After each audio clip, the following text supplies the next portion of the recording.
Hello viewers. Hello viewers. Welcome to Myth Mystery. Welcome to Myth Mystery. இது June 10 1981 இந்த ஒரு நாள்ல இத்தாலியில இருக்கிற ஃப்ராஸ்கட்டி அப்படின்ற வில்லேஜ்ல இருக்கிற ஒரு தந்தை தன்னோட 6 வயசு மகனை தான் கூட கூட்டிட்டு தன்னோட தோட்டத்துக்காக வேலைக்கு போறாரு. அப்படி போறவர் தன்னோட தோட்டத்தை அடைஞ்ச உடனே அந்த தோட்டத்தை சுத்தி இருக்கிற வேலிகளை சரி பண்ற வேலையை ஆரம்பிக்கிறாரு. அப்படி அவர் அந்த வேலையை பார்த்துட்டு இருக்கப்ப தான் கூட கூட்டு வந்த பையனை பார்த்தா நீ போய் விளையாடு, நான் வேலையை முடிச்ச உடனே நான் உன்னை கூட்டு போறேன் அப்படின்னு சொல்லிட்டு அந்த பையனை விளையாட போக சொல்லிடுறாரு. சோ அப்படி சொன்ன உடனே அந்த பையனும் பார்த்தா பயங்கர குசியா தோட்டத்துல போய் விளையாட போயிடுறான். சோ அப்படி அவன் விளையாட போனதுக்கு அப்புறம் பார்த்தா இவர் தன்னோட தோட்டத்தை சுத்தி இருக்கிற வேலிகளை சரி பண்ண ஆரம்பிக்கிறாரு. சோ இப்படியே பாத்தீங்கன்னா டைம் டிக்கிங் ஆக ஆரம்பிக்குது. ஒரு வழியா பாத்தீங்கன்னா அவர் தன்னோட தோட்டத்துல இருக்கிற எல்லா வேலையுமே சரி பண்ணி முடிச்சிடுறாரு. ஆனா இப்படி சரி பண்ணி முடிக்கிறதுக்குள்ளே அன்னைக்கு நாளும் ஓடி போயிருது, அன்னைக்கு நைட்டும் ஆயிருது. அதாவது இன்னும் கொஞ்சம் எக்ஸாக்டா சொல்லணும் அப்படின்னா மாலை 6:30 மணி ஆயிருது. சோ இந்த ஒரு டைம்ல பாத்தீங்கன்னா அவர் பயங்கரமா டயர்ட் ஆயிராரு. இப்போ நம்ம வீட்டுக்கு போலாம் அப்படின்னு சொல்லிட்டு நான் எடுத்துட்டு வந்த திங்ஸ் எடுத்துட்டு வீட்டுக்கு போலாம்னு சொல்லிட்டு கிளம்புறாரு. அப்படி கிளம்புறப்பதான் தான் பையனை விளையாட அனுப்பணுமே, அவன் இன்னும் நம்மகிட்ட வரவே இல்லை அப்படின்னு சொல்லிட்டு யோசிச்சுட்டு ஆல்ஃபிரடோ சொல்லிட்டு அவரோட தோட்டம் ஃபுல்லா கத்தி கூப்பிடுறாரு. ஆனா என்னத்தை கூப்பிட்டாலும் அவன் வர்ற மாதிரியே தெரியல. சோ அவன் வரல அப்படின்றது தெரிஞ்ச உடனே ஒருவேளை அவன் வீட்டுக்கு போயிட்டான் போல அப்படின்னு நினைச்சிட்டு அவரும் வீட்டுக்கு கிளம்பி போறாரு. இந்த ஒரு இடத்துல உங்களுக்கு ஒரு சின்ன டவுட் கிரியேட் ஆனா என்னடா தன்னோட 6 வயசு பையனை அவரோட அசால்ட்டா விட்டுட்டு வீட்டுக்கு போயிட்டான்னு நினைச்சிட்டு போறாரு, இது எப்பறம் சாத்தியமாகும் அப்படின்னு சொல்லிட்டு நீங்க கேட்கலாம். இந்த மாதிரி அவரோட பையனை தோட்டத்துக்கு கூட்டு வந்து விளையாட விட்டு கூட்டு போறது அவருக்கு ஃபர்ஸ்ட் டைம் இருந்துருந்துச்சு அப்படின்னா அவர் கண்டிப்பா பதற்றப்பட்டு தேடி இருப்பாரு. ஆனா இதுக்கு முன்னாடி எக்கச்சக்க தடவை இந்த மாதிரி கூட்டு வந்திருக்காரு. அப்படி கூட்டு வந்தப்ப அவன் விளையாண்டு முடிச்சுட்டு இவருக்கு வேலை அதிகமா இருக்க மாதிரி தெரிஞ்சு அப்படின்னா அவனே வீட்டுக்கு போயிருவானா. சோ அந்த மாதிரி இன்னைக்கு அவன் வீட்டுக்கு போயிருப்பான் அப்படின்னு நினைச்சுதான் அவர் தன்னோட திங்ஸ் எடுத்துட்டு வீட்டுக்கு போறாரு. ஆனா அப்படி வீட்டுக்கு போய் பார்த்ததுக்கு அப்புறம் தான் அவருக்கே தெரியுது தன்னோட பையன் வீடு வந்து சேரல அப்படின்றது. சோ இந்த ஒரு மொமெண்ட்ல தான் அவருக்கு பதற்றம் தொற்ற ஆரம்பிக்குது. உடனே தன்னோட ஒய்ஃபை கூப்பிட்டு ஆல்ஃபிரடோ இன்னும் வீட்டுக்கு வரலையா அப்படின்னு சொல்லிட்டு கேட்கிறாரு. அப்படி கேட்ட உடனே அவரோட ஒய்ஃப், என்னங்க இந்த கேள்வி நான் உங்ககிட்ட கேட்கணும், நீங்க தானங்க கூட்டு போனீங்க, நீங்க தான் கூட்டு வரீங்கன்னு சொல்லிட்டு நான் வெயிட் பண்ணிட்டு இருக்கேன், நீங்க என்னடா இங்க வந்துட்டு பையன் வரலையா அப்படின்னு சொல்லிட்டு கேக்குறீங்க, எங்க தாங்க விட்டீங்க நம்மளோட பையனா அப்படின்னு சொல்லிட்டு அவங்களும் பதற்றப்படுறாங்க. அப்படி அவங்க பதற்றப்படுறத பார்த்த உடனே சரி நீ ரொம்ப பதற்றப்படாத, நான் தோட்டத்துல போய் மறுபடியும் தேடிட்டு வரேன் அப்படின்னு சொல்லிட்டு தான் கொண்டு வந்த திங்ஸ் வீட்டுல வச்சுட்டு குடுக்குடுன்னு மறுபடியும் அந்த தோட்டத்துக்கு போயிட்டு தான் தோட்டத்துல இருக்கிற எல்லா பிளேஸையும் ஒரு பிளேஸ் விடாம இன்ச்சா தேடி பாக்குறாரு. ஆனா எங்க தேடி பார்த்தாலும் தன்னோட 6 வயசு பையன் எங்க போனான்றத அவரால் கண்டுபிடிக்கவே முடியல. சோ இதுக்கு மேலே நம்ம மட்டும் என்ன வேலைக்காகாது, உடனே இதை போலீஸ்க்கு இன்ஃபார்ம் பண்ணுவோம் அப்படின்னு சொல்லிட்டு ஆல்ஃபிரடோட அப்பா பாத்தீங்கன்னா போலீஸ்க்கு இந்த விஷயத்தை இன்ஃபார்ம் பண்றாரு. அப்படி இன்ஃபார்ம் பண்ணோடனே போலீஸ் ஸ்டேஷன்ல இருந்து பாத்தீங்கன்னா 2 போலீஸ இவருக்கு அசிஸ்டுக்காக அனுப்பி விடுறாங்க. அப்படி அனுப்பி விட்டு அந்த 2 போலீஸுமே இப்போ பாத்தீங்கன்னா அந்த தோட்டத்தை வந்து அடையறாங்க. அப்படி வந்து அடைஞ்ச அவங்களும் முடிஞ்ச அளவுக்கு அந்த தோட்டத்துல எல்லா இடத்துலயும் தான் கையில கொண்டு வந்த ஃபிளாஷ் அடிச்சு தேடி பாக்குறாங்க. ஆனா என்னத்தை தெரிஞ்சாலும் டைம் தான் ஓடுதே தவிர அவங்களால ஆல்ஃபிரடோவை கண்டுபிடிக்கவே முடியல.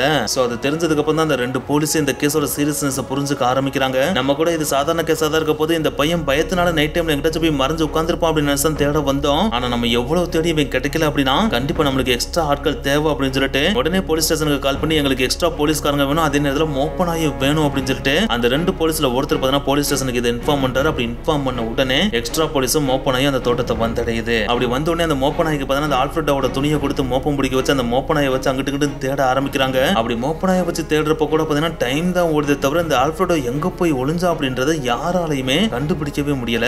சோ இப்படியே பாத்தீங்கன்னா நள்ளிரவாயிருது. இப்படி நள்ளிரவாகியும் எக்ஸ்ட்ரா வந்த போலீஸாலையும் கண்டுபிடிக்க முடியல, மோப்பனாயாலும் கண்டுபிடிக்க முடியல. சோ இதுக்கு மேலே நம்ம மட்டும் என்ன அப்படின்னா வேலைக்கே ஆகாது, நம்ம உடனே ஃபயர் டிபார்ட்மெண்ட்டை கால் பண்ணி கூப்பிடலாம் அப்படின்னு சொல்லிட்டு முடிவு பண்றாங்க. இந்த மாதிரி அவங்க ஃபயர் டிபார்ட்மெண்ட்டை கால் பண்றதுக்கு ஒரு முக்கியமான காரணம் இருக்கு. ஏன்னா நார்மலான ஒரு மிஸ்ஸிங் அப்படின்னா போலீஸால ஈஸியா கண்டுபிடிச்சிட முடியும். ஆனா இந்த மாதிரி தோட்டத்துல தொலைஞ்சு போயிருக்கிற ஒரு பையன் இல்லாட்டினா யாராச்சும் மீட்க முடியாத இடத்துல போயிட்டு யாராச்சும் மாட்டிக்கிட்டாங்க அப்படின்னா அவங்களை மீட்கிறதுக்கு தேவைப்படுற ஒரே டிபார்ட்மெண்ட் அப்படின்னா அது ஃபயர் டிபார்ட்மெண்ட் தானே. சோ அதனாலேயே ஃபயர் டிபார்ட்மெண்ட் இல்லாம நம்மளால ஆல்ஃபிரடோவை கண்டுபிடிக்க முடியாது அப்படின்னு சொல்லிட்டு உடனே பக்கத்துல இருக்கிற ஃபயர் டிபார்ட்மெண்ட்டுக்கு கால் பண்ணி இந்த ஒரு இன்ஃபர்மேஷனை சொல்றாங்க. அப்படி சொன்ன உடனே அடுத்த சில நிமிடங்கள்ல பார்த்தீங்கன்னா ஃபயர் டிபார்ட்மெண்ட் அந்த தோட்டத்தை வந்தடைறாங்க. அப்படி வந்தடைஞ்ச உடனே அவங்க கேட்ட முதல் கேள்வியே உங்க தோட்டத்துல எங்கெங்கெல்லாம் கிணறு இருக்கு அப்படின்னு சொல்லிட்டு கேட்டு அந்த கிணறு ஃபுல்லா செர்ச் பண்ணி பாக்குறாங்க. ஆனா அந்த கிணறு எதுலயுமே பாத்தீங்கன்னா ஆல்ஃபிரடோ இருக்க மாதிரி தெரியல. சரி உங்க தோட்டத்துல கிணறை தாண்டி ஏதாச்சும் குழிகள் இருக்கா அப்படின்னு சொல்லிட்டு கேக்குறாங்க. அப்படி கேக்குறப்ப ஆல்ஃபிரடோட அப்பா இல்ல எங்க தோட்டத்துல நீங்க எதிர்பார்க்கிற மாதிரி குழிகள் எதுவுமே இல்ல அப்படின்னு சொல்லிட்டு பதில் சொல்லிடுறாங்க. அப்படி சொன்ன உடனே அந்த ஃபயர் டிபார்ட்மெண்ட் சரி உங்க தோட்டத்துல குழி இல்ல, உங்க தோட்டத்துக்கு பக்கத்துல இருக்கிற தோட்டத்துல எதுலயாச்சும் குழி இருக்கா அப்படின்னு சொல்லிட்டு கேக்குறாங்க. எனக்கு தெரிஞ்ச அளவுக்கு எங்கேயுமே குழி இருக்க மாதிரி தெரியல சார் அப்படின்னு சொல்லிட்டு பதில் சொல்றாரு. இதை கேட்ட உடனே ஃபயர் டிபார்ட்மெண்ட் சரி இதுக்கு மேல நம்ம கேள்வி மட்டும் கேட்டா வேலைக்கு ஆகாது, நம்ம உடனே செர்ச்சிங் வேலையை ஆரம்பிப்போம் அப்படின்னு சொல்லிட்டு இவங்க தோட்டத்துக்கு பார்டரா இருக்கிற எல்லா பிளேசஸ்லயும் பாத்தீங்கன்னா ஏதாச்சும் குழி இருக்கான்னு சொல்லிட்டு தேட ஆரம்பிக்கிறாங்க.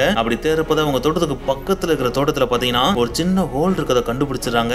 சோ அதை கண்டுபிடிச்ச உடனே ஒருவேளை இதுக்குள்ளவே விழுந்துட்டு போனோம் அப்படின்னு சொல்லிட்டு அவங்க டவுட் பண்ண ஆரம்பிக்கிறாங்க. சோ இந்த ஒரு டவுட்டை நம்ம கிளாரிஃபை பண்ணணும் அப்படின்னா இந்த ஹோலுக்கு பக்கத்துல போயிட்டு நம்ம அவன் பேரை சொல்லி கூப்பிட்டு பார்ப்போம். அப்படி கூப்பிடுறப்ப உள்ள இருந்து ரெஸ்பான்ஸ் ஏதாச்சும் வந்துச்சு அப்படின்னா அவன் கண்டிப்பா இதுக்குள்ளதான் இருக்கான். சப்போஸ் ரெஸ்பான்ஸ் வரல அப்படின்னா அவன் இதுக்குள்ள இல்லன்னு சொல்லிட்டு நம்ம முடிவு பண்ணலாம் அப்படின்னு சொல்லிட்டு அந்த ஓட்டுக்கு பக்கத்துல போயிட்டு ஆல்ஃபிரடோ அப்படின்னு சொல்லிட்டு கூப்பிடுறாங்க. ஆனா அப்படி கூப்பிடுறப்போ ஃபர்ஸ்ட் டைம் பாத்தீங்கன்னா எந்த விதமான ரெஸ்பான்ஸும் அந்த குழிக்குள்ள இருந்து வரவே இல்லை. சோ இந்த ஒரு விஷயம் பாத்தீங்கன்னா அந்த குழிக்கு பக்கத்துல உட்கார்ந்துட்டு இருந்த ஃபயர் டிபார்ட்மெண்ட் ஆட்களா இருந்தாலும் சரி, இல்லாட்டா பின்னாடி நின்று இருந்த போலீஸா இருந்தாலும் சரி, இல்லாட்டா அவங்களுக்கு பக்கத்துல நின்று இருந்த ஆல்ஃபிரடோட அம்மா அப்பாவா இருந்தாலும் சரி, அவங்க எல்லாருக்கும் எல்லாருக்குமே ஒரு மாதிரியான பதற்றம் கலந்த ஏமாற்றத்தை கொடுக்குது. இருந்தாலும் மறுபடியும் ஒரு தடவை ட்ரை பண்ணி பார்ப்போம் அப்படின்னு சொல்லிட்டு அந்த ஓட்டுக்குள்ள மறுபடியும் ஆல்ஃபிரடோ அப்படின்னு சொல்லிட்டு கூப்பிடுறாங்க. அப்படி கூப்பிடுறப்ப மறுபடியும் உள்ள இருந்து எந்த சவுண்டும் வர்ற மாதிரி தெரியல. ஆனா இவங்க கூப்பிட்டு கிட்டத்தட்ட 30 to 40 செகண்ட்ஸ் கழிச்சு அந்த ஓட்டுக்குள்ள இருந்து ஒரு சின்ன பையனோட சவுண்ட் வெளியே வருது. அந்த சவுண்ட கேட்ட உடனே ஆல்ஃபிரடோட அம்மா அப்பா ஐயோ என் பையன் உள்ளதா இருக்கானா அப்படின்னு சொல்லிட்டு கதறி அழுக ஆரம்பிக்கிறாங்க. இப்படி அழுகிறத பார்த்த உடனே அப்ப கண்டிப்பா அந்த பையன் இந்த ஓட்டுக்குள்ளதான் போயிட்டான் அப்படின்றத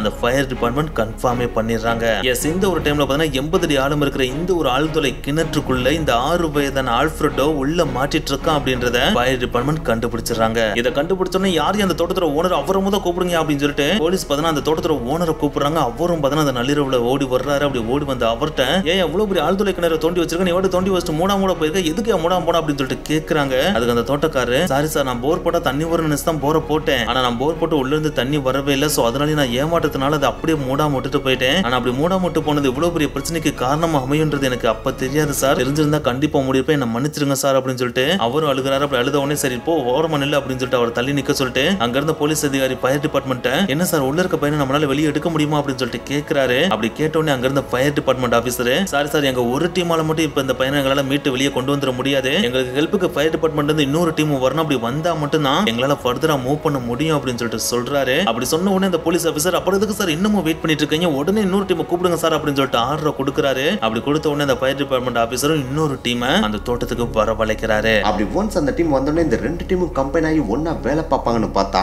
அந்த ரெண்டு டீம் இடையில அண்டர்ஸ்டாண்டிங்கை தாண்டி மிஸ் அண்டர்ஸ்டாண்டிங் தான் அதிகமா இருந்துச்சு. ஏன்னா அந்த ரெண்டு டீமோட ஹையர் ஆஃபீஸரும் பாத்தீங்கன்னா ஏன் மெத்தட்ல தான் அந்த பையனை வெளியெடுக்கணும், ஓ மெத்தட்ல தான் அந்த பையனை வெளியெடுக்கணும் அப்படின்னு சொல்லிட்டு மாறி மாறி ஆர்கியூ பண்ணிட்டே தான் இருந்தாங்களே தவிர காமனா ஒரு முடிவுக்கு வரவே மாட்டேன்ட்டாங்க.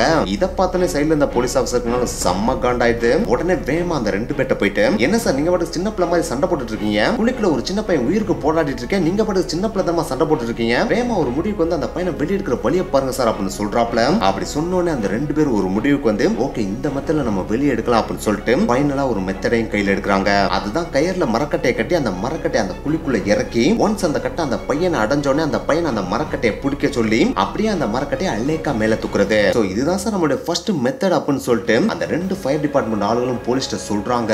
இதை கேட்டோடனே போலீஸ்க்குனாலும் பக்கு நடிச்சது. என்னங்க சார் நீங்க வாட்டுக்கு பையனை கட்டையை பிடிச்சு தூக்க போறேன் அப்படின்னு சொல்றீங்க, குழிக்குள்ள இருக்க பையனுக்கு சப்போஸ் கையில கீழே அடிபட்டு இருந்தா அவன் எப்படி சார் கட்டையை பிடிப்பா அப்படின்னு சொல்லிட்டு கேட்கறாங்க. அதுக்கு அந்த ஃபயர் டிபார்ட்மெண்ட் ஆபீசர்ஸ் அதெல்லாம் ரெண்டாவது பிரச்சனை தான் சார், ஃபர்ஸ்ட் இந்த மெத்தடை ட்ரை பண்ணி பார்ப்போம் அப்படின்னு சொல்லிட்டு கட்டையை கயத்துல கட்டி அந்த குழிக்குள்ள இறக்குறாங்க. இவங்களும் இறக்குறாங்க கொஞ்சம் கொஞ்சமா அந்த கட்டையும் பாத்தீங்கன்னா அந்த குழிக்குள்ள போயிட்டே இருக்கு. அப்படி போன அந்த கட்டை பாத்தீங்கன்னா திடீர்னு ஒரு இடத்துல போய் ஸ்டக் ஆகி நிக்குது. அப்படி ஸ்டக் ஆன உடனே ஒருவேளை நம்ம ஆல்ஃபிரடோ இருக்க இடத்த ரீச் பண்ணிட்டோமோ அப்படின்னு நினைச்சிட்டு ஆல்ஃபிரடோ கட்டையை பிடிச்சுக்கப்பா அப்படின்னு சொல்லிட்டு அந்த கட்டையை தூக்க போறாங்க.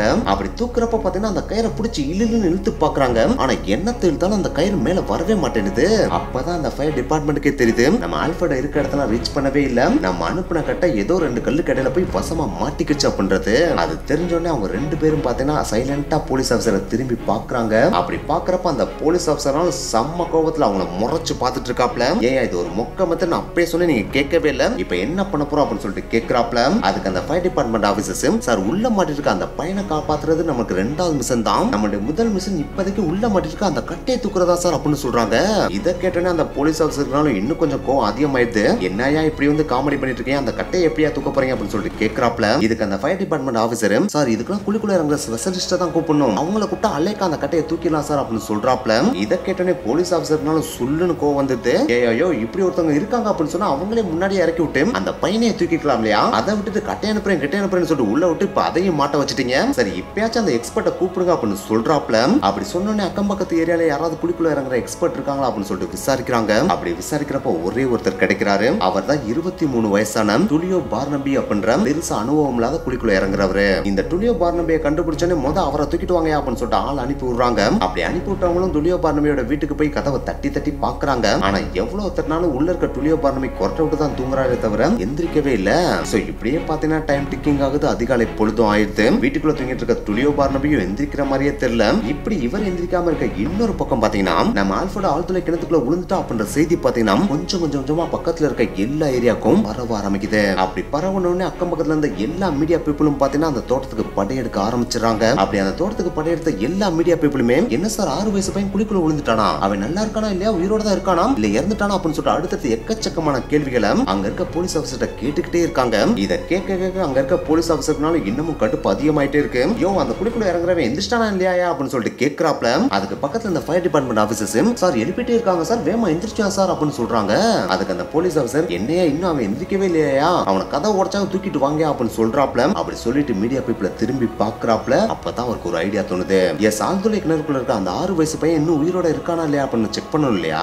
அப்படி செக் பண்ணணும் அப்படின்னா உள்ள இருக்க பையனோட சவுண்ட் மேல கேட்டாதானே செக் பண்ண முடியும். ஆனா உள்ள இருக்க பையன் ரொம்ப டயர்ட் ஆயிட்டா அப்படின்னா ரொம்பலாம் சவுண்ட் கொடுக்க மாட்டான் இல்லையா. சோ அவனுடைய சவுண்ட் நம்ம டிடெக்ட் பண்ணோம் அப்படின்னா உள்ள மைக்ரோஃபோன் அனுப்புனா நம்மளால ஈஸியா கேட்ற முடியும் அப்படின்னு சொல்லிட்டு யோசிக்கிறாப்ல. அப்படி யோசிச்சோன்னே பக்கத்துல இந்த மீடியா காரங்கிட்ட நீங்க வெட்டித்தனமா கேள்வி கேட்கறத விட்டுட்டு யூஸ்ஃபுல்லா ஒரு வேலை பாக்குறதுக்காக உங்ககிட்ட இருக்க மைக்ரோஃபோனை கொடுக்குறீங்களா அப்படின்னு சொல்லிட்டு கேட்கறாப்ல. அதை கேட்டோன்னே அங்க இருந்த மீடியா பீப்புள் அவங்ககிட்ட இருந்த மைக்ரோஃபோனை கொடுக்குறாங்க. அதை வாங்கி ஃபயர் டிபார்ட்மெண்ட்டும் அந்த குழிக்குள்ள மெல்ல மெல்ல இறக்குறாங்க. அப்படி இறக்குற அந்த மைக்ரோஃபோனும் பாத்தீங்கன்னா கொஞ்சமா அந்த குழிக்குள்ள இறங்கி ஒரு வழி ஆல்ஃபிரடோ இருக்க இடத்தை ரீச் ஆகுது. அப்படி ரீச் ஆன உடனே ஆல்ஃபிரடோ நாங்க பேசுறது கேக்குதாம், அப்படி கேட்டுச்சுன்னா ரிப்ளை பண்ணு அப்படின்னு சொல்லிட்டு மேல இருந்து கத்துறாங்க. அப்படி கத்துன உடனே கொஞ்ச நேரம் கழிச்சு கீழ இருந்து ஆல்ஃபிரடோ பதற்றமான குரல்ல எனக்கு இங்க இருக்க பயமா இருக்கு, ரொம்ப இருட்டா இருக்கு, எங்க அம்மாட்ட கூட்டு போங்க அப்படின்னு சொல்லிட்டு பதறி அழுகுறான். இதை கேட்டோன்னே மேல இருக்க ஃபயர் டிபார்ட்மெண்ட் ஆபீசர்ஸ் கண்டிப்பா உன்னை நாங்க உங்க அம்மாட்ட கூட்டு போயிடும், நீ தூங்காம மட்டும் நாங்க கேட்கிற கேள்விக்கெல்லாம் ரிப்ளை பண்ணிட்டே இரு அப்படின்னு பதில் சொல்றாங்க. சோ இப்படி ஆல்ஃபிரடோ உயிரோட இருக்கிறது கன்ஃபார்ம் ஆன அந்த ஒரு டைம்ல டூலியோ பார்னபி இருக்காரு பாத்தீங்களா, அவர் ஒரு வழியா எந்திரிச்சு அந்த ஸ்பாட்டுக்கும் வந்துடுறாப்ல. வந்து அவர் அங்க இருந்த போலீஸ் ஆபீசர் அந்த ஃபயர் டிபார்ட்மெண்ட் ஆளுகிட்ட என்ன சார் ஆச்சு அப்படின்னு சொல்லிட்டு கேட்கறாப்ல. அதுக்கு அவங்க உள்ள கட்ட மாட்டிருச்சு, அந்த கட்டைக்கு கீழே பையன் மாட்டிக்கிட்டா அப்படின்னு பதில் சொல்லியிருக்காங்க. அதுக்கு டூலியோ சார் உள்ள கட்டையா இருக்கு, யாராவது பையனை காப்பாத்துவாங்களா சார், என்ன சார் இப்படி பண்ணிருக்கீங்க அப்படின்னு சொல்லிட்டு சரி நான் உள்ள போய் ஃபர்ஸ்ட் அந்த கட்டையை எடுத்துட்டு வர்றேன் அப்படின்னு சொல்லிட்டு அந்த குழிக்குள்ள இறங்குறதுக்கு தயாராகிறாப்ல. அப்படி தயாரான டூலியோ பாத்தீங்கன்னா ஒரு வழியா குழிக்குள்ள இருக்கிறதுக்கு ரெடி பண்ணிடுறாங்க. அப்படி ரெடி பண்ண உடனே ஒரு தலைகீழ பாத்தீங்கன்னா அந்த குழிக்குள்ள கொஞ்சமா கயிறு கட்டி உள்ள இறக்குறாங்க. அப்படி இறங்கின ஒரு மேல அந்த குழி எவ்வளவு பெருசா இருக்கோ அதே மாதிரி தான் கீழே வரைக்கும் இருக்கும். சோ நம்மளால ஈஸியா உள்ள போயிட்டு கட்டையை தூக்கிட்டு மேல வந்துடலாம். அப்படி தூக்கிட்டு வந்ததுக்கு அப்புறம் மறுபடியும் கீழே போயிட்டு நம்ம அந்த பையனையும் தூக்கிட்டு வந்துடலாம் அப்படின்ற ஒரு நம்பிக்கையோட தான் அந்த குழிக்குள்ள இறங்க ஆரம்பிக்கிறாரு. ஆனா அப்படி இறங்க தான் அவருக்கே தெரியுது ஆத்தாடி இந்த குழி மேல இருந்து கீழே வரைக்கும் ஒரே ஸ்டெப்ல எல்லாம் கிடையவே. இது ஒரு திருகாணி மாதிரி போக சிறுசாகிட்டே போகுது அப்படின்றது இவர் உள்ள போக தான் தெரியவே செய்யுது. இத்தனைக்கு நம்ம டூலியோ பாத்தீங்கன்னா சைஸ் வைஸ் ரொம்ப ஒல்லியான ஆளு. ஆனா அவராலேயே பாத்தீங்கன்னா ஒரு குறிப்பிட்ட ஸ்டேஜுக்கு மேல ஒரு குறிப்பிட்ட ஆழத்துக்கு கீழே அந்த ஆழ்துளை கிணறுக்குள்ள இவரால போகவே முடியல. இன்னும் கொஞ்சம் குறிப்பிட்டு சொல்லணும் அப்படின்னா கட்ட மாட்டுச்சு பாத்தீங்களா, அந்த கட்ட மாட்டின இடம் வரைக்கும் கூட இவரால ரீச் பண்ண முடியல. சோ அந்த கட்ட மாட்டுறதுக்கு கொஞ்சம் தூரத்துக்கு முன்னாடியே பாத்தீங்கன்னா இவர் ஸ்டக் ஆகி நின்றுக்கிறாரு. சோ இதுக்கு மேல நம்ம உள்ள போனோம் அப்படின்னா நம்மளும் உள்ள போய் மாட்டிக்கிறோம். சப்போஸ் நம்மளும் உள்ள போய் மாட்டிக்கிட்டோம் அப்படின்னா அந்த பையனை மீட்கிறதுன்றது ரொம்ப காம்ப்ளிகேட்டட் ப்ராசஸா மாறிடும். ஏன்னா நம்ம மாட்டினா நம்மள முதல் தூக்கணும், அதுக்கடுத்து கட்டையை தூக்கணும், அதுக்கடுத்து தான் பையனை தூக்க முடியும். சோ இதுக்கு மேல நம்ம இங்க இருக்க வேணா உடனே வெளியே போயிருவோம் அப்படின்னு சொல்லிட்டு அந்த குழிக்குள்ள இருந்த மாதிரியே சார் இதுக்கு மேல என்னால உள்ள இருக்க முடியாது சார், உடனே மேல தூக்குங்க, உள்ள நான் மாட்டிக்க ஆரம்பிக்கிறேன், சோ கயிறை விட்டுட்டு மேல இழுங்க சார் அப்படின்னு சொல்லிட்டு கத்துறாரு. அப்படி கத்துன உடனே மேல இருந்த ஃபயர் டிபார்ட்மெண்ட் ஆபீசர்ஸும் உடனே கயிறு இழுங்கன்னு சொல்லிட்டு ஆர்டரை போடுறாங்க. அப்படி ஆர்டரை போட்ட உடனே அங்க இருந்த ஃபயர் டிபார்ட்மெண்ட் ஆட்கள் எல்லாருமே பாத்தீங்கன்னா கயிறை பிடிச்சு சர்ன்னு மேல இழுக்கிறாங்க. அப்படி இழுத்ததுக்கு அப்புறம் கொஞ்ச நேரம் கழிச்சு ஒரு வழியா பாத்தீங்கன்னா டூலியோவும் மேல வந்துடுறாரு. அப்படி வந்து அவர்கிட்ட போலீஸ் ஆபீசரும் ஃபயர் டிபார்ட்மெண்ட் ஆபீசரும் பாத்தீங்கன்னா அவர்கிட்ட போய் டிஸ்கஸ் பண்றாங்க. அப்படி டிஸ்கஸ் பண்றப்ப நம்ம டூலியோ சார் என்னால உள்ள போயிட்டு கட்டையை தான் எடுத்துட்டு வர முடியலையே தவிர என்னால ஒரு விஷயத்தை சீர்சாட்டா சொல்ல முடியும், இந்த ஆழ்துளை கிணறு மேல இருந்து கீழே வரைக்கும் ஒரே ஸ்டெப்லாம் இல்லவே இல்ல. சோ அதன்படி நம்ம வச்சு பார்த்தோம் அப்படின்னா கண்டிப்பா இந்த ஆல்ஃபிரடோ இந்த ஆழ்துளை கிணறோட அடிப்பாக வரைக்கும் போயிருக்கிறதுக்கு சான்ஸே கிடையாது. ஏன்னா இந்த ஆழ்துளை கிணறு ஆழம் போக அதோட சைஸ் சிறுசாயிட்டே போகுது. சோ அதன்படி நம்ம வச்சு பார்த்தோம் அப்படின்னா கண்டிப்பா ஆல்ஃபிரடோ இந்த ஆழ்துளை கிணறோட மத்தியில தான் ஏதோ ஒரு இடத்துல மாட்டிட்டு இருக்கணும். ஆனா அப்படி மாட்டிட்டு இருக்கிற அந்த ஒரு பையன் ரொம்ப நேரம் அந்த இடத்துல மாட்டிட்டு இருப்பான் அப்படின்லாம் நம்மளால சொல்ல முடியாது. ஏன்னா டைம் போக அவன் டயர்ல கொஞ்சமா தன்னோட கையை அங்கிட்டு இங்கிட்டு அசைச்சான் அப்படின்னா அதுவே லைட்டா சர்க்கிள்களை கிரியேட் பண்ணி அவன் கொஞ்சமா இன்னும் கொஞ்சம் ஆழத்துக்கு போறதுக்கான வாய்ப்பு அதிகமா இருக்கும். சோ முடிஞ்ச அளவுக்கு எவ்வளவு ஃபாஸ்டா நம்ம ரியாக்ட் பண்றோமோ அவ்வளவு ஃபாஸ்டா அவன் இந்த ஆழ்துளை கிணறோட மத்தியில இருந்து கீழே போறதுக்குள்ளேயே நம்மளால காப்பாத்திர முடியும் அப்படின்னு சொல்லிட்டு நம்ம டூலியோ சொல்றாரு. இந்த ஒரு விஷயத்தை கேட்டனே போலீஸ் ஆபீசர் அங்க இருந்த ஃபயர் டிபார்ட்மெண்ட் ஆபீசர்ஸ் சார் சொன்னதை கேட்டீங்களா இல்லையா, அப்ப ஆல்ஃபிரடோ இந்த குழியோட அடிப்பாக வரைக்கும் போகவே இல்ல, மத்தியில தான் இருக்கான். சோ உடனே நம்ம ஏதாச்சும் ஒரு மெத்தட கண்டுபிடிச்சு நம்ம ஆல்ஃபிரடோவை மீட் ஆனோம் அப்படின்னு சொல்லிட்டு போலீஸ் ஆபீசர் சொல்றாரு. அப்படி சொன்ன உடனே மறுபடியும் அந்த ஃபயர் டிபார்ட்மெண்டோட 2 ஹையர் ஆபீசர்ஸ் பாத்தீங்கன்னா டிஸ்கஸ் பண்ண ஆரம்பிக்கிறாங்க. ஆனா இந்த தடவை முன்னாடி மாதிரி ஆர்கியூமெண்ட்லாம் பண்ணாம எவ்வளவோ மாதிரி ரியாக்ட் பண்ணி அந்த பையனை மீட்க முடியும்னு சொல்லிட்டு ஒன்னா சேர்ந்து யோசிச்சு ஒரு மெத்தடையும் கையில எடுக்கிறாங்க. அதுதான் இந்த ஒரு போர்வெலுக்கு பக்கவாட்டுல இன்னொரு போர்வெலை நம்ம போட்டோம் அப்படின்னா, அதாவது இன்னொரு குழியை நம்ம ஆழமா தோண்டணும் அப்படின்னா நம்மளால ஆல்ஃபிரடோ இருக்கிற ஆழத்தை ஈஸியா ரீச் பண்ணிட முடியும். அப்படி ரீச் பண்ண உடனே அந்த ஆழத்துக்கு கொஞ்சம் கீழே இன்னும் கொஞ்சம் எக்ஸ்ட்ரா ஆழத்தை தோண்டிட்டோம் அப்படின்னா அதுல இருந்து பக்கவாட்டுல இன்னொரு குழியை தோண்டி நம்ம ஆல்ஃபிரடோ மாட்டி இருக்கிற அந்த ஒரு போர்வெல்ல ரீச் பண்ணிட முடியும். அப்படி ரீச் பண்ணிட்டோம் அப்படின்னா அது வழியா நம்ம ஆல்ஃபிரடோவை போயிட்டு மீட்டுட்டு மேல கொண்டு வந்துட முடியும் அப்படின்னு சொல்லிட்டு அங்க இருந்த போலீஸ் ஆபீசர் ஐடியாவை சொல்றாங்க. இதை கேட்டோன்னு போலீஸ் ஆபீசராலும் செம்ம எக்ஸைட்மெண்ட் ஆயிராரு. மாத்தாடி இது செம்ம மெத்தடா இருக்கே, இதையே நீங்க முதல்ல சொல்லல, அப்ப இந்த மெத்தட் நம்ம பண்ணுவோம் அப்படின்னு சொல்லிட்டு இந்த மெத்தடுக்கு அப்ரூவல் கொடுக்கறாரு. ஆனா அப்படி அவங்க 2 பேரும் சேர்ந்து டிசைட் பண்ண இந்த ஒரு மெத்தட்ல பாத்தீங்கன்னா நம்ம டூலியோ இருக்காரு பாத்தீங்கன்னா அவருக்கு சுத்தமா சுத்தமா உடன்பாடே கிடையாது. அவர் வேகமா அந்த police officer and fire department ஆபீசர்ட்ட வந்து, சார் என்ன சார் நீங்க வாட்டுக்கு பக்கத்துல ஒரு போர்வெல்ல தோன்றீங்க, அப்படி தோன்றீங்கன்னா அது அந்த பையனுக்கு இன்னும் கொஞ்சம் டேஞ்சர் தான் கிரியேட் பண்ணும், இந்த மெத்தட் சரிபட்டே வராது சார், உடனே இந்த மெத்தடை கைவிட்டு வேற ஏதாச்சும் ஒரு மெத்தடை கையில எடுங்க சார் அப்படின்னு சொல்லிட்டு சொல்றாரு. அதை கேட்டவனே அங்க இருந்த போலீஸ் ஆபீசர்னாலும் என்னையா லூசு மாதிரி பேசிட்டு இருக்க, இது செம்மையான மெத்தட், இது செம்மையா ஒர்க் அவுட் ஆகும் அப்படின்னு சொல்லிட்டு சொல்றாரு. அதுக்கு நம்ம டுலியோ, சார் கண்டிப்பா நீங்க ஒரு பெரிய தப்பு பண்றீங்க, இந்த ஆழ்துளை கிணறுக்கு பக்கத்திலே இன்னொரு ஆழ்துளை கிணறு நீங்க தோண்டுனீங்க அப்படின்னா அது கண்டிப்பா நிலத்துல அதிர்வை கிரியேட் பண்ணும், இந்த ஒரு அதிர்வு ஆழ்துளை கிணற்றோட மத்தியில சிக்கிருக்கிற நம்ம ஆல்ஃபிரடோவை இன்னும் கொஞ்சம் ஆழத்துக்கு கொண்டு போறதுக்கு வழிவகுத்து விட்டுரும். ஏன்னா இந்த ஒரு அதிர்வு பார்த்தா அவனை சிக்க வச்சிருக்கிற பாறையை லைட்டா அப்படி இப்படி நகர்த்துச்சு அப்படின்னா அது கொஞ்சம் லூஸ் கொடுத்து இன்னும் கொஞ்சம் அவனை கீழே கொண்டு போய் சார், சோ இது கரெக்டான மெத்தட இருக்காது, உடனே இதை கைவிடுங்க சார் அப்படின்னு சொல்லிட்டு டுலியோ சொல்றாப்ல. ஆனா இப்படி இவர் சொல்ற இந்த ஒரு விஷயத்த அந்த போலீஸ் ஆபீசரும் காது கொடுத்து கேட்கிற மாதிரி தெரியல, பக்கத்துல இருந்த அந்த ஃபயர் டிபார்ட்மெண்ட் ஆபீசர்ஸும் காது கொடுத்து கேட்கிற மாதிரி தெரியல. ஐயோ உன்னை எதுக்கு நாங்க இங்க கூப்பிட்டோம், குழிக்குள்ள இறங்குறதுக்கு மட்டும் தானே கூப்பிட்டோம், வந்தா குழிக்குள்ள இறங்கினா பார்த்த சில விஷயங்களை சொன்னா அவ்வளவுதான் உன் வேலை முடிஞ்சு வச்சு, உடனே இங்க இருந்து கிளம்பி ஓடி போயிரு, ஒன்னும் கூட ஃபீல்டுல எங்களுக்கு தான் எக்ஸ்பீரியன்ஸ் அதிகம், சோ எதை பண்ணணும் அப்படின்றது எங்களுக்கு நல்லா தெரியும், எங்களுக்கு ஆர்டர் போடுறது உனக்கு வேலை கிடையாது அப்படின்னு சொல்லிட்டு டுலியோவை அங்க இருந்து அனுப்பி விட்டுறாங்க. அப்படி டுலியோவை ஓரமா போய் நிக்க சொன்ன அந்த ஒரு டைம்ல ஃபயர் டிபார்ட்மெண்ட் கம்பெனி போர்வெல் வண்டியை வர சொல்லி கால் பண்றாங்க. அப்படி கால் பண்ண அடுத்த 2 மணி நேரத்துல அந்த போர்வெல் வண்டியும் அந்த தோட்டத்தை வந்தடையுது. அப்படி வந்து சேர்ந்த அந்த போர்வெல் வண்டியும் ஆல்ஃபிரடோ மாட்டின அந்த ஆழ்துளை கிணறுக்கு பக்கத்திலேயே இன்னொரு போரையும் போட ஆரம்பிக்குது. இப்படி அந்த வண்டி போரை போட்டுட்டு இருந்த அந்த ஒரு டைம்ல இந்த ஒரு இன்சிடென்ட் அப்படியே 24/7 அப்படின்ற மாதிரி இத்தாலியில இருக்கிற எல்லா நியூஸ் சேனலுமே பரபரப்பா ஒளிபரப்ப ஆரம்பிக்கிறாங்க. சோ அதனால இத்தாலியில இருக்கிற எல்லா மக்களுமே பாத்தீங்கன்னா டிவி முன்னாடி உட்கார்ந்து ஆல்ஃபிரடோவை உயிரோட தூக்கிடுவாங்களா இல்லையா அப்படின்னு சொல்லிட்டு ஆர்வத்தோட பார்த்துட்டு இருக்காங்க. சோ இதனாலேயே இந்த ஒரு இன்சிடென்ட் பாத்தீங்கன்னா சென்சேஷனான ஒரு இன்சிடென்ட்டா மாற ஆரம்பிக்குது. அதனாலேயே இத்தாலியோட பிரசிடென்ட்டும் பாத்தீங்கன்னா இந்த ஒரு ஸ்பாட்டுக்கு வந்து அங்க என்ன நடந்துட்டு இருக்கு அப்படின்ற நிலவரத்தை கேட்டறிஞ்சிட்டு அங்கிருந்து கிளம்பியும் போறாரு. அப்படி இவர் வந்துட்டு போன இன்னொரு பக்கம் பாத்தீங்கன்னா ஆல்ஃபிரடோ கூட பேச்சு கொடுத்துட்டே இருக்கணும் அப்படின்றதுக்காக உள்ள மைக்ரோஃபோன் வழியாவே ஃபயர் டிபார்ட்மெண்ட் ஆபீசர்ஸ் பாத்தீங்கன்னா ஆல்ஃபிரடோ கூட பேச்சு கொடுத்துட்டே இருக்காங்க. அப்படி பேச்சு கொடுத்துட்டு இருக்கப்பே இன்னொரு பக்கம் அந்த போர்வெல் வண்டியும் பாத்தீங்கன்னா முடிஞ்ச அளவுக்கு எவ்வளவு ஃபாஸ்டா போர் போட முடியுமோ அவ்வளவு ஃபாஸ்டா போரை போட்டுட்டே இருக்காங்க. இப்படியே பாத்தீங்கன்னா டைம் ஓடிட்டே இருக்கு. 1 மணி நேரம் 2 மணி நேரம் கிடையாது, கிட்டத்தட்ட ஆல்ஃபிரடோ அந்த குழிக்குள்ள விழுந்ததுல இருந்து கிட்டத்தட்ட 36 மணி நேரம் கிராஸ் ஆயிருது. அப்படி 36 மணி நேரம் முடிந்த அந்த ஒரு டைம்ல ஒரு வழி ஆல்ஃபிரடோ மாதிரி ஆழ்துளை கிணறுக்கு பேரலாவே இன்னொரு போர்வெல்லையும் போட்டு அந்த 2 போர்வெல்லையும் கனெக்ட் பண்ற மாதிரி ஒரு பிரிட்ஜையுமே, அதாவது ஒரு குகை போன்ற ஓட்டையுமே அவங்க தோண்டி முடிச்சிடுறாங்க. சோ ஒன்ஸ் இந்த ஒரு ஓட்டையை போட்டு முடிச்ச உடனே போலீஸ் ஆபீசரா இருந்தாலும் சரி, 2 ஃபயர் டிபார்ட்மெண்ட் ஆபீசர்ஸா இருந்தாலும் சரி, அவங்க எல்லாருக்குமே செம்மையான ஒரு எக்ஸைட்மெண்ட் கிரியேட் ஆயிருது. சோ அந்த ஒரு எக்ஸைட்மெண்டோட எதுக்கு நம்ம வெயிட் பண்ணணும், இப்பயே உடனே எக்ஸ்பர்ட்டை கூப்பிடுங்க, அவரை உள்ள அனுப்பி நம்ம ஆல்ஃபிரடோவை தூக்கிட்டு வர சொல்லிடலாம் அப்படின்னு சொல்லிட்டு எக்ஸ்பர்ட்டை ப்ரிப்பேர் பண்ணி இவங்க போட்டு அந்த ஒரு பெரிய ஆழ்துளை கிணறு வழியா அந்த எக்ஸ்பர்ட்டை கயிறு வழியா உள்ள இறக்குறாங்க. அவரும் கொஞ்சமா இவங்க புதுசா தோண்ட அந்த ஆழ்துளை கிணறுக்குள்ள கீழே போய் கரெக்டா அந்த 2 ஆழ்துளை கிணறையும் கனெக்ட் பண்ற அந்த பிரிட்ஜையும் ரீச் பண்ணி அந்த பிரிட்ஜ் வழியா உள்ளேயும் போயிட்டு ஆல்ஃபிரடோ மாட்ட அந்த ஆழ்துளை கிணறு ரீச்சும் பண்ணிடுறாரு. ஒன்ஸ் ரீச் பண்ண உடனே அவர் கையில வச்சிருக்கிற பிளாஸை வச்சு ஆல்ஃபிரடோ அப்படின்னு சொல்லிட்டு மேல் நோக்கி அடிச்சு பாக்குறாரு. ஆனா அப்படி அடிச்சு பாக்குறப்ப மேல ஆல்ஃபிரடோ இருக்கிற மாதிரியே தெரியல. என்னடா அது, இந்த ஆழ்துளை கிணறோட மத்தியில அந்த பையன் மாட்டிருக்கான் அப்படின்னு சொல்லிட்டு சொன்னாங்க. அப்படி பார்த்தோம் அப்படின்னா மத்திக்கு கீழே வரைக்கும் ஓட்டையை போட்டு அப்படி ஓட்டையை போட்டிருந்தோம் அப்படின்னா அவன் மேல தானே இருக்கணும். ஆனா அவன் மேல இல்ல அப்படின்னா சப்போஸ் கீழே இருப்பானோ அப்படின்னு சொல்லிட்டு மறுபடியும் அந்த பிளாஸ் அந்த ஆழ்துளை கிணறுக்கு கீழே அடிச்சு பாக்குறாரு. ஆனா கீழே அடிச்சு பார்த்தாலும் அந்த இடத்துல ஆல்ஃபிரடோ இருக்கிற மாதிரியே தெரியல.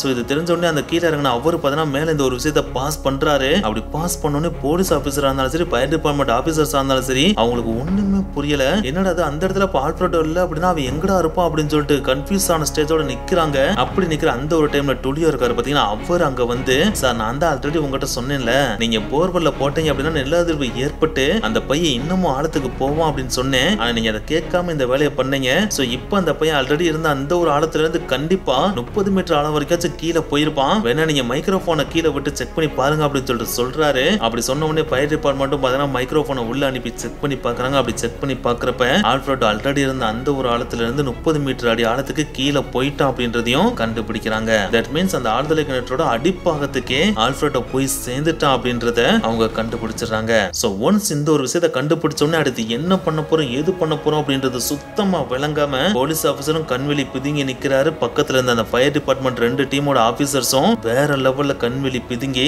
உச்சக்கட்ட பதற்றத்தோட நின்றுட்டு இருக்காங்க. சோ அப்படி கண்வெளி பிதுங்கி நின்று இருந்தப்ப அவங்க இருந்த ஃபைனல் ஆப்ஷன், அவங்க இருந்த செகண்ட் ஆப்ஷனா தான் இருந்துச்சு. அதாவது டுலியோவை கூப்பிட்டு ஆல்ஃபிரடோ இருந்த ஆழ்துளை கிணற்றுக்குள்ள இறங்க சொன்னாங்க பாத்தீங்களா, அதே மெத்தட் தான் இப்ப மறுபடியும் அவங்க பண்ண வேண்டிய சிச்சுவேஷனுக்கு வந்துட்டாங்க. ஏன்னா அந்த ஒரு மெத்தடால மட்டும் தான் ஆல்ஃபிரடோ இருக்க இடத்தை ரீச் பண்ணி ஆல்ஃபிரடோவை தூக்கிட்டு வர முடியும் அப்படின்றது அவங்களுக்கு நல்லாவே தெரியுது. சோ அது தெரிஞ்சோடனே வாலண்டியர்ஸ் யாராவது இருக்கீங்களா அப்படின்னு சொல்லிட்டு சுத்தி முத்தி கேக்குறாங்க. அப்படி கேட்டோடனே அக்கம் பக்கத்து ஊர்ல இருந்து எக்கச்சக்கம் பேர் வாலண்டியர்ஸா வர்றாங்க. அப்படி வர்றவங்கள பாடி சைஸை பொறுத்து ஃபில்டர் பண்ணவும் செய்யறாங்க. அப்படி ஃபில்டர் பண்ணதுல சில பேரை கீழே இறங்குறதுக்கான ஆள் அப்படின்னு சொல்லிட்டு சூஸ் பண்ணவும் செய்யறாங்க. அப்படி சூஸ் பண்ண எல்லா ஆட்களும் ஆட்களும் பாத்தீங்கன்னா ஒல்லியான ஆட்களா இருக்காங்க. அதுலயும் ஒருத்தர்லாம் பாத்தீங்கன்னா பயங்கர ஸ்கின்னியா இருக்காரு. அவருடைய பேர் தான் ஏஞ்சலோ லிச்சரி. அவரை பார்த்தோன்னே ஃபயர் டிபார்ட்மெண்ட்டுக்கு ஒரு ஹோப் கிடைக்குது. இவரை நம்ம அனுப்பணும் அப்படின்னா கண்டிப்பா உள்ள இருக்க கட்டையும் தூக்கிடுவார், ஆல்ஃபர்டையும் தூக்கிடுவார் அப்படின்ற ஒரு நம்பிக்கை அவங்களுக்கு கிடைக்குது. அப்படி கிடைச்சோன்னே அவரை உள்ள அனுப்புறதுக்கான ப்ரிப்பரேஷன்ல ஈடுபடுறாங்க. சோ அப்படி ஈடுபட்டு அவரை ப்ரிப்பேர் பண்ணி ஃபைனல் அவரை கயிறை கட்டி உள்ள அனுப்பவும் செய்றாங்க. அப்படி போன அவர் பாத்தீங்கன்னா இவங்க எதிர்பார்த்ததை விட அசால்ட்டா உள்ள போறாரு. போனதோட மட்டும் இல்லாம அசால்ட்டா அங்க மாட்டிட்டு இருந்த கட்டையும் தூக்கிட்டு வந்துட்டாப்ல. சோ அதை பார்த்தனே போலீஸ்னால இன்னமும் நம்பிக்கை அதிகமாகுது. உடனே மறுபடியும் அவர் அந்த குழிக்குள்ள இறக்குறாங்க. நம்ம ஏஞ்சலாவும் பாத்தீங்கன்னா செம்மையான கான்பிடன்டோட அந்த குழிக்குள்ள போயிட்டே இருக்காப்ல. அந்த குழியும் பாத்தீங்கன்னா உள்ள போக போக குறுகலாயிட்டே போகுது. ஆனா அந்த குறுகலான குழிக்குள்ளேயும் இவர் அசால்ட்டா பாத்தீங்கன்னா பாடி நுழைச்சு போயிடறாப்ல. அப்படி போன அவர் பாத்தீங்கன்னா ஃபைனலா ஆல்ஃபர்டோ இருக்க இடத்தை ரீச் பண்ணிடுறாப்ல. அப்படி போன அவர் ஆல்ஃபர்டோவையும் கண்ணால பாத்துறாரு. அப்படி பார்த்தோன்னே அவருக்கு செம்மையான எக்ஸைட்மெண்ட் கிரியேட் ஆகுது. உடனே மைக்ரோஃபோன் வழியா நான் ஆல்ஃபர்டோவை பார்த்துட்டு அப்படின்னு இன்ஃபார்ம் பண்றாரு. அப்படி இன்ஃபார்ம் பண்ண உடனே மேல இருக்க எல்லாரும் செம்மையான எக்ஸைட்மெண்ட் ஆயிராங்க. அப்படி எக்ஸைட் ஆன உடனே நியூஸ் சேனல்ஸ் இதை பரபரப்பா கவர் பண்ண ஆரம்பிக்கிறாங்க.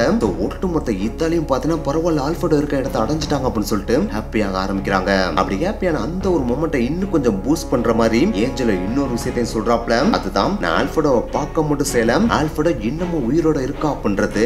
அதை கேட்டோன்னே ஃபயர் டிபார்ட்மெண்ட் ஆபீசர்ஸ் உன்னால ஆல்ஃபர்டோவை கையை பிடிச்சு தூக்க முடியுமா அப்படின்னு சொல்லிட்டு ஏஞ்சலோட கேக்குறாங்க. அதை கேட்டோன்னே ஏஞ்சலோனாலும் அசால்ட்டா நான் ஆல்ஃபர்டோவை தூக்கிடுவேன் சார் அப்படின்னு சொல்லிட்டு ஆல்ஃபர்டோட கையை பிடிச்சு மெல்ல தூக்குறாரு. ஆனா அப்படி தூக்கிட்டு இருக்கப்பதான் ஒரு விஷயத்தை நோட் பண்றாரு. ஆல்ஃபர்டோ மாட்டிட்டு இருக்கிறது சாதாரணமான இடம் இல்ல, இது புதகுழி மாதிரி சகதி இருக்க இடம் அப்படின்றத.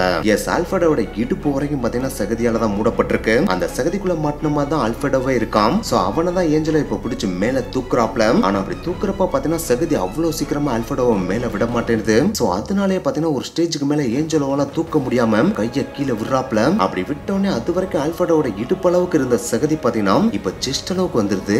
அதை பார்த்தோன்னே ஏஞ்சலோக்கு கொஞ்சம் பதற்றம் தொற்ற ஆரம்பிச்சிருது. ஐயோ அப்ப நம்ம ஆல்ஃபர்டோவை வேகமா தூக்கணும் அப்படின்னு சொல்லிட்டு மறுபடியும் தூக்க ஆரம்பிக்கிறாரு. ஆனா அப்படி தூக்குறப்ப அவரால் தூக்க முடியல, மறுபடியும் கீழே விடுறாரு. அப்படி விடுறப்ப இன்னும் கொஞ்சம் ஆல்ஃபர்டோ உள்ள புதைகிறான். சரி மறுபடியும் ட்ரை பண்ணுவோம் அப்படின்னு அடுத்தடுத்து கிட்டத்தட்ட 7 தடவைக்கு மேல ட்ரை பண்றாரு. ஆனா அப்படி ஒவ்வொரு தடவை ட்ரை பண்றப்ப அவர் கீழே தான் விடுறாரே தவிர அவரால் ஆல்ஃபர்டோவை ஃபுல்லா தூக்கவே முடியல.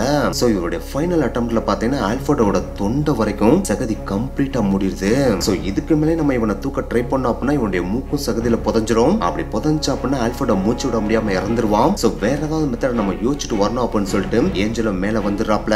அப்படி வந்து அவர் இந்த எல்லா விஷயத்தையும் மேல சொல்றாப்ல. அப்படி சொன்ன உடனே என்னோட சத்திருக்க வேற யாராவது உள்ள அனுப்புங்க அப்படின்னு சொல்றாப்ல. அது மட்டும் இல்ல நீங்க எவ்வளவு குயிக்கா செயல்படுறீங்களோ அந்த அளவுக்கு ஆல்ஃபர்டோ உயிரோட காப்பாற்ற முடியும். ஏன்னா அவனுடைய பாடி இப்பே கம்ப்ளீட்டா வீக் ஆயிடுச்சு, குரலாம் தளர ஆரம்பிச்சிச்சு. சோ முடிஞ்ச அளவுக்கு குயிக்கா செயல்படுங்க அப்படின்னு சொல்லிட்டு அங்க இருந்து கிளம்பிடுறாப்ல.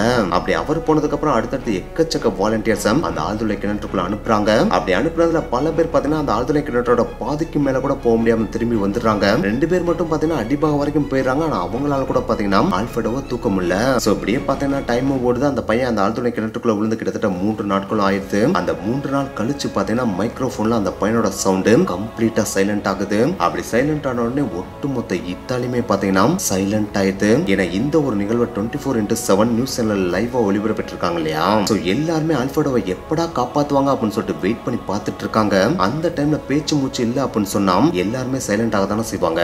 சோ ஆல்ஃபர்டோ உயிரோட இருக்கானா இல்லையா அப்படின்றத கன்ஃபார்ம் பண்றதுக்காக ஃபைனலா சோனார் ப்ரோபை கொண்டு வந்து செக் பண்ணி பாக்குறாங்க. அப்படி செக் பண்ணி பாக்குறப்ப ஹார்ட் பீட்டே சுத்தமா இல்ல அப்படின்றத கன்ஃபார்ம் பண்றாங்க. அப்படி கன்ஃபார்ம் பண்ணோடனே ஆல்ஃபர்டோ இறந்துட்டா அப்படின்ற நியூஸையும் வெளியிடுறாங்க. இந்த நியூஸ் வந்தோடனே ஒட்டுமொத்த இத்தாலியுமே கதறி அழுதுச்சு அப்படின்னு தான் சொல்லி ஆகணும். சோ இப்படி ஆல்ஃபர்டோ இறந்துட்டா அப்படின்றத கன்ஃபார்ம் பண்ணோடனே அடுத்த நாளே பாத்தீங்கன்னா அந்த ஆழ்துளை கிணற்று முழுவதையும் பாத்தீங்கன்னா லிக்விட் நைட்ரஜனால ஃபில் பண்றாங்க. அதாவது ஆல்ஃபர்டோ பாடியை பிரிசர்வ் பண்றதுக்காக ஃபில் பண்றாங்க. அப்படி ஃபில் பண்ணதுல இருந்து கிட்டத்தட்ட 30 நாள் கழிச்சு அதாவது ஜூலை 11ஆம் தேதி ஆல்ஃபர்டோ பாடியை ரெக்கவர் பண்ணி எடுக்கவும் செய்றாங்க. ஒன்ஸ் ஆல்ஃபர்டோ பாடியை எடுத்ததுக்கு அப்புறம் அந்த ஆழ்துளை கிணற்றை சரியா மூடாதனாலேயே அந்த பக்கத்து தோட்டத்துக்காரருக்கு தண்டனை கொடுத்ததாகவும் சொல்லப்படுது. ஆனா என்ன தண்டனை கொடுத்தாங்க அப்படின்றது கிளியர் கட்டா இல்லவே இல்லையா. ஓகே காசு, இந்த வீடியோ முடிச்சு இந்த வீடியோ உங்களுக்கு பிடிச்சதுன்னா லைக் பண்ணுங்க, ஷேர் பண்ணுங்க, போகும்போது மறக்காம மிடிச்சு சேனலை சப்ஸ்கிரைப் பண்ணுங்க. நெக்ஸ்ட் வீடியோ மீட் பண்ணலாம். பை.